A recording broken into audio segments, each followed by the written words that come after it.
샬롬, 사랑하는 이곳이 교회 성도 여러분들, 한 주간도 평안하셨나요? 어느새 처서를 지난 날씨가 제법 선선해졌습니다. 드디어 무덥던 여름이 끝나가고 있습니다. 이 습하고 무더운 여름 날씨가 물러가듯 우리들 가운데 힘겨운 문제나 어려운 일들도 물러가길 바라봅니다. 특별히 이번 수해를 입으신 분들께 주께서 힘을 더하사 속히 모든 일상이 회복될 수 있기를 간절히 바랍니다. 워낙 여러 곳에서 많은 분들이 피해를 입은 까닭에 수해 복구가 쉽게 이루어지지 않는 것 같아 안타깝습니다. 우리 함께 기도하면서 그분들을 도울 수 있는 방법이 있다면 나서서 힘써 도울 수 있기를 바라봅니다. 오늘 하나님께서 우리에게 허락하신 본문은 에베소서 4장 25절에서 5장 2절까지의 말씀입니다. 이 시간 주 성령께서 이 예배를 통하여 전하고자 하시는 메시지가 여러분의 귀에 들리고 깨달아 알 수 있도록 우리들의 눈과 귀가 열리길 간절히 바랍니다. 우리는 살아가는 모든 시간 동안 그리스도인이라는 이름으로 살아가게 됩니다. 우리가 말하는 그리스도인이라는 말은 그저 교회를 다니는 사람을 말하는 것은 아닙니다. 그리스도인이라는 말은 그리스도 안에 속한 사람 혹은 그리스도를 믿고 따르는 사람을 말하고 있습니다. 오늘 에베소서를 통해 이곳이 교회 성도님들과 나누고자 하는 말씀은 그리스도인다운 삶이란 무엇인가 하는 것에 대한 생각입니다. 바울에 의해 기록된 에베소서는 크게 두 개의 구조를 가진 말씀입니다.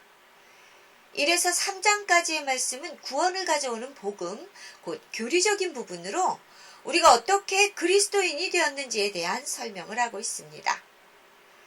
이는 하나님께서 예정하시고 그리스도의 십자가의 희생을 통해 우리가 구원을 받게 된 진리를 말하는 거죠.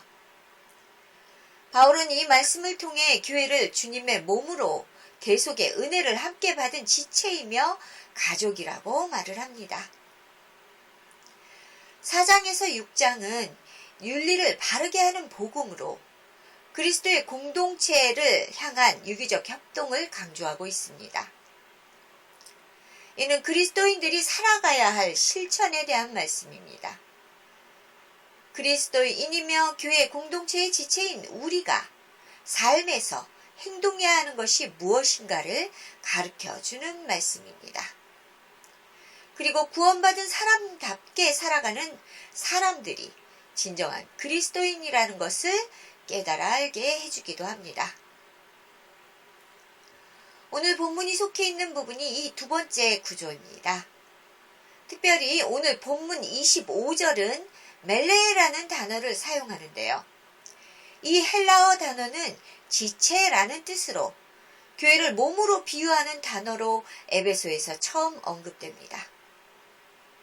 바울은 이 단어를 통해 교회 공동체가 한 몸의 여러 지체라는 점을 강조하므로 교회는 하나님 안에서 하나가 되어야 하는 공동체라는 점을 우리에게 알게 해줍니다.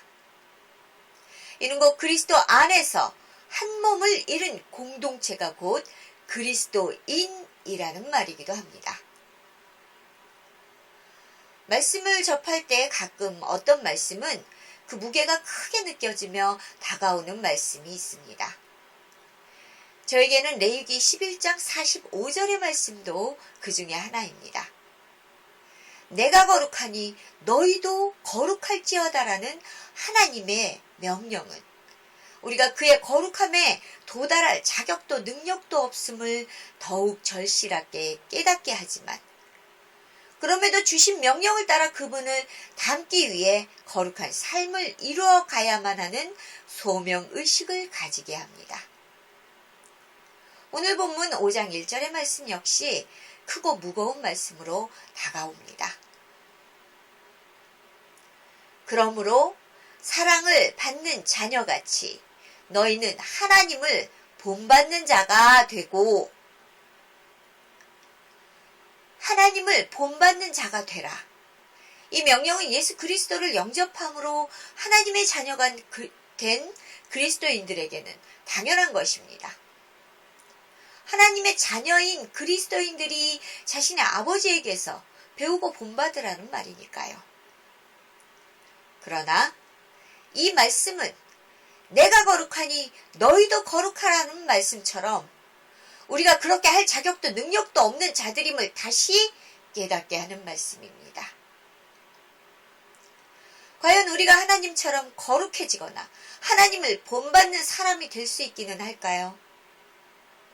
적어도 내가 아는 사람들은 그럴 자격도 없고 능력도 되지 않습니다. 무엇보다 이기적인 인간은 하나님의 거룩하심을 본받을 수 없는 존재입니다. 왜냐하면 그분을 본받는다는 것은 그분의 주신 사랑만이 아니라 그분이 경험했던 모든 일련의 사건들에 대해서도 함께 경험해야 한다는 말이기 때문입니다. 본문인 에베소서는 구원을 받는 사건을 예수를 믿고 천국 가는 것에 그치는 것으로 말하지 않고 있습니다. 그리스도인이 받은 구원은 하나님과의 교제를 포함하고 있다는 말을 합니다. 이런 시각에서 그리스도와 함께 받는 고난과 하나님을 섬기는 과정에서 얻게 될 고초까지도 구원에 포함을 하고 있는 것입니다. 그런 까닭에 하나님을 본받는 것과 그분의 사랑을 따라 실천한다는 것은 결코 쉽게 되는 일이 아닙니다. 그렇다면 하나님께서 주신 너희도 거룩하라, 나를 본받으라는 명령을 따르지 못할 존재인 우리들에게 이 명령을 하신 이유가 무엇일까요? 바울 사도는 본문 5장 1절의 이 말씀을 통해 우리에게 아주 중요한 메시지를 전달하고 있습니다. 그는 그리스도인이 된 우리들에게 사랑을 받는 자녀라고 말을 해줍니다. 우리가 예수 그리스도를 통해 하나님을 믿고 그를 우리의 아버지로 고백한 그 순간 우리들은 이미 하나님의 자녀가 되었고 그의 사랑을 받는 자의 자리에 서게 되었다는 말입니다. 먼저 하나님의 사랑을 체험한 사람만이 그분의 사랑을 세상에 베풀고 그 사랑의 실천을 이어갈 수 있는 것이니까요.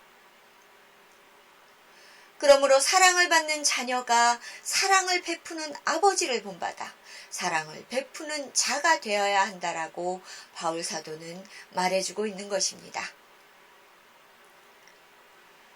그리스도인들은 하나님 아버지께서 그러셨듯이 그들이 받은 사랑을 세상에 나누어주는 사랑의 실천을 이어가야 한다는 말입니다. 그렇다면 우리가 받은 사랑이라는 것이 과연 어떤 것일까요? 그것은 당연히 예수 그리스도를 통해 우리에게 베풀어 주신 사랑을 말합니다. 그리스도께서 너희를 사랑하신 것 같이 너희도 사랑 가운데서 행하라.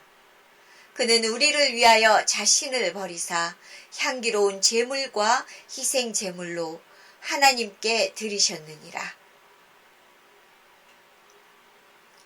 우리가 받은 사랑은 예수 그리스도의 희생을 통해 얻어졌습니다. 그분은 자신을 십자가에 버리시고 우리를 위하여 스스로 향기로운 제물이 되기를 주저하지 않았습니다. 그분은 죄로 물든 인간들을 구원하기 위해 정결한 자신의 피를 십자가에 흘려 우리의 유익을 도모하셨습니다. 그 놀라운 희생은 우리를 위한 십자가의 사랑이셨습니다. 사랑이 그렇습니다. 누군가의 유익을 위해 자신을 내어주고 자신을 희생하는 것입니다. 우리는 이 사랑을 받았습니다. 그것도 아무 대가 없이 그저 받아서 구원의 놀라운 은혜로 영원한 생명 가운데 거할 수 있게 된 것입니다. 그리고 이 사랑의 실천이 바로 우리가 본받아야 하는 하나님의 사랑입니다. 예수 그리스도의 이 놀라운 희생의 사랑을 거저받은 우리는 우리 가운데 서로를 향해 이 희생의 사랑을 나누어주고 베풀어야 한다고 바울은 말을 합니다. 이것이 그리스도인이라면 당연하게 행해야 하는 사랑의 실천인 것입니다. 이처럼 우리 모두가 그리스도 안에서 서로를 사랑하고 배려하는 모습들이 본문을 통해 바울 사도가 전하고 싶은 참된 그리스도인의 모습이며 교회 공동체의 모습입니다. 그렇다면 우리가 실천해야 하는 사랑에 구체적으로 어떤 것들이 있을까요? 본문 4장 25절에서 31절은 이 구체적인 사랑의 실천이 무엇인가를 자세하게 말해주고 있습니다. 먼저 본문 25절을 살펴보겠습니다. 그런즉 거짓을 버리고 각각 그 이웃과 더불어 참된 것을 말하라. 이는 우리가 서로 지체가 됨이라.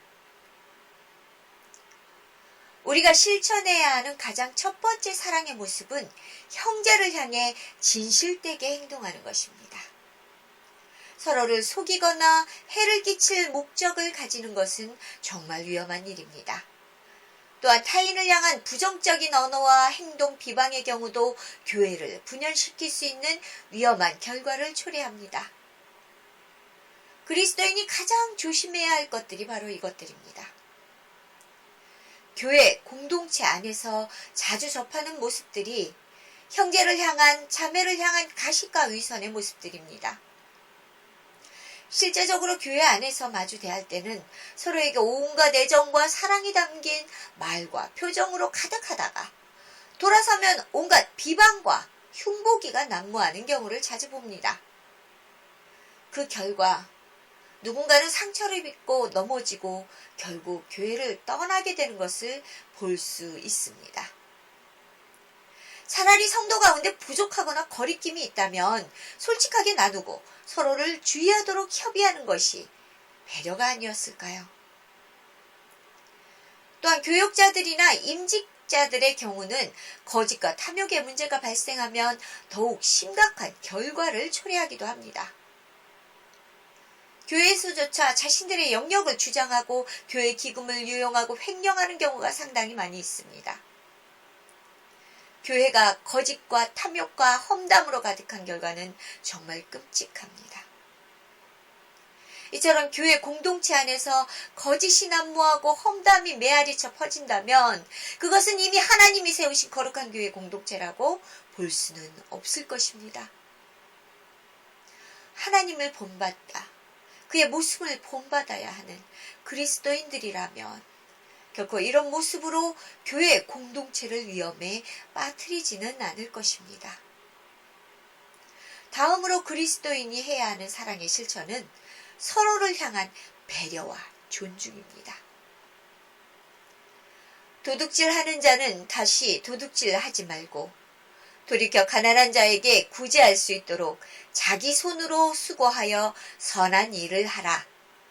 무릇 더러운 말은 너희 입 밖에도 내지 말고 오직 덕을 세우는 데 소용되는 대로 선한 말을 하여 듣는 자들에게 은혜를 끼치게 하라.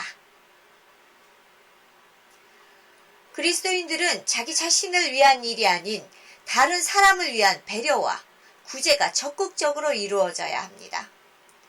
예수 그리스도께서 자기의 유익을 구하지 않으시고 자신을 내려놓고 희생하셨던 것처럼 우리들도 나만의 유익이 아닌 가난하고 어려운 이들을 위해 자신의 것을 포기할 수 있어야 합니다. 가진 것을 나누어 함께 살고자 하는 마음이 사랑의 실천을 가져오는 마음입니다.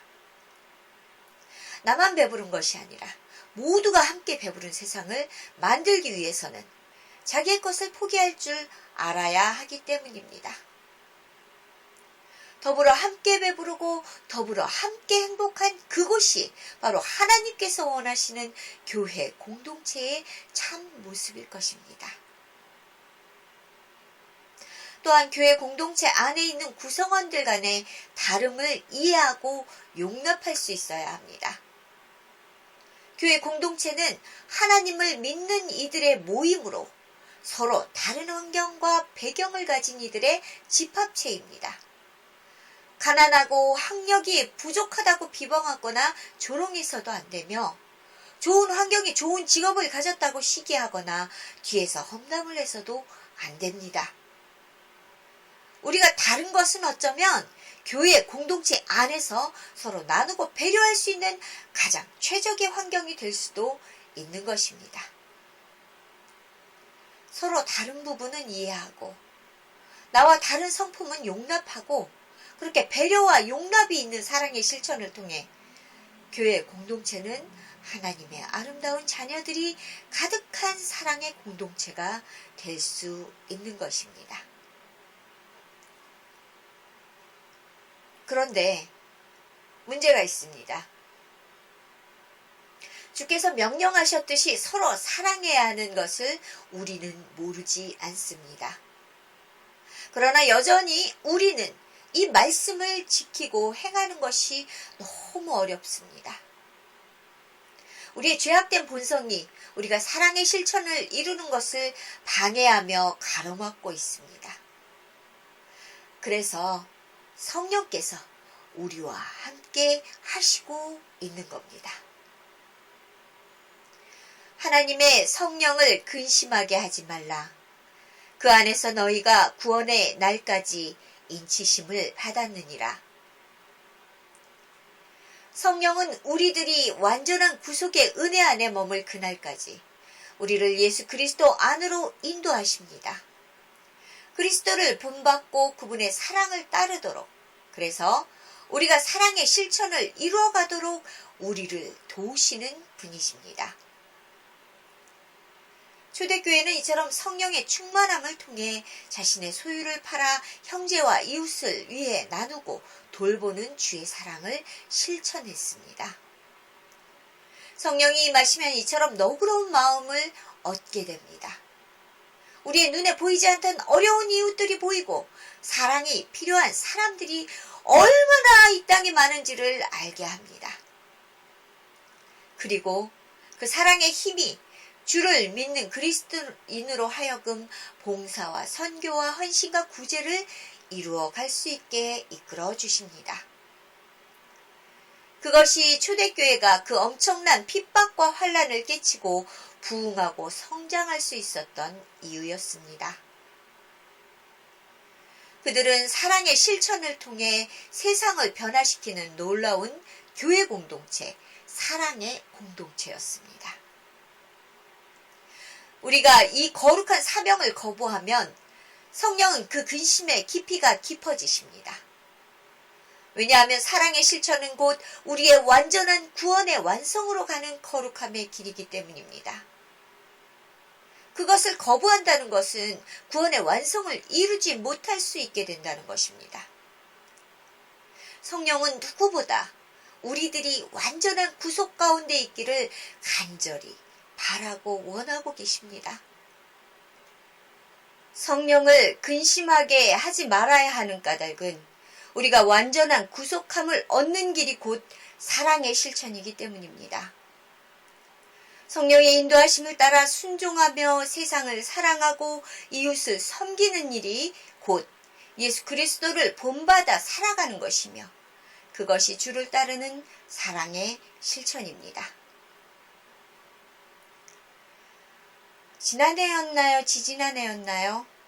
인간이 얼마나 잔인할 수 있나를 확실하게 보여준 충격적인 사건을 우리는 보았습니다. 피해자의 이름은 정인이었습니다. 양부모들은 7개월 어린 아기를 입양한 뒤 약 8, 9개월에 걸쳐 잔인하게 학대하고 그 모습을 영상으로 촬영까지 한 희대의 살인마들이었습니다. 더욱 충격적인 것은 그들이 기독교인으로 교회 단체의 사역자였다는 사실이었습니다. 생명을 구원하는 청지기의 사명을 받은 자들이 그 본분을 잊어버릴 때 얼마나 잔인한 인간의 본성을 드러내는지를 잘 알 수 있게 해준 사건이었습니다. 아이러니하게도 그 사건을 기점으로 기부단체의 후원금이 늘어나기 시작했다고 하더군요. 한 힘없는 아기의 죽음이 더는 이 땅에 그런 일이 생기지 않게 해달라는 바람을 담은 기도와 후원으로 이어진 것입니다. 그 양부모들은 사회적으로는 불우한 어린아기를 입양해 키우는 착한 사람들로 보였을 것입니다. 그러나 그들의 본 모습은 참으로 처참했습니다. 꼭 이렇게 잔인한 사람들의 이야기만이 아닙니다. 이미 교회는 사회로부터 온갖 지탄과 손가락질을 받고 있습니다. 자기 아들에게 자신의 자리를 물려주기 위해 법정 투쟁도 마다하는 원로 목사와 교회 기금을 횡령하고 도망간 교회 사무장, 자신들의 교회가 철거될 것을 노리고 거액의 돈을 요구하는 교회들, 그저 작은 유익이라도 제공받으면 그것이 얼마나 잘못된 것인지는 상관없이 동원되는 교인들. 교회는 이처럼 사랑의 빛을 잃어버렸습니다. 교회는 이제 하나님의 사랑을 전하는 곳이 아닌 자신의 이익과 자신의 권력을 유지하는 수단으로 전락하고 있습니다. 물론 모든 교회가 그렇다고 말하는 것은 아닙니다. 그러나 규모가 큰 성장을 이룬 교회들의 작태는 여전히 입에 담기조차 민망한 것들입니다. 그들이 하나님의 영광을 가립니다. 그들이 온 마음과 정성을 다해 하나님의 사랑을 실천하는 그리스도인들의 걸림돌이 되어버립니다. 이제 두 손 놓고 어쩔 수 없다고 한탄만 할 수 있는 시기는 지난 것 같습니다. 우리는 스스로 자정하는 모습으로 살아야 합니다. 오늘 바울 사도는 우리들에게 서로를 사랑하고 이웃을 배려하며 가난한 이들을 구제하며 하나님을 본받아 살아가는 것을 이 썩어버린 교회가 살아날 기회라고 제시하고 있는 것만 같습니다.